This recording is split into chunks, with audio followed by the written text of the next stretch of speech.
Артур Белякоў і Вольга Мельнік выступаюць у пары ўжо 4 гады. За гэты час іх агульная скарбонка назбірала шмат узнагарод турніраў міжнароднага ўзроўню.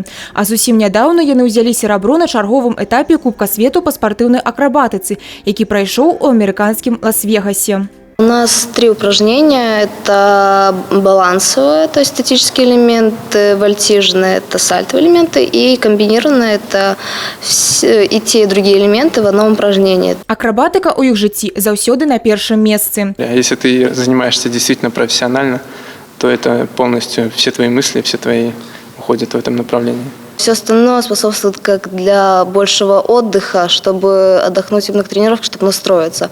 Зараз чэмпіёны рыхтуюцца да ўдзелу ў другіх еўрапейскіх гульнях. Амаль штодзень у іх праходзяць трэніроўкі, адпрацоўваюць да ідэальнага кожны свой рух. Наши ребята уже достаточно сильные и опытные спортсмены. У них очень сильная мотивация на каждый старт и очень такие хорошие перспективы. И в плане того, чтобы с ними разговаривать про то, что нужно работать, или там, например, больше работать или меньше работать, таких вообще разговоров не ведется. Трэнеры і спартсмены разлічваюць толькі на перамогу і робяць дзеля гэтага ўсё магчымае.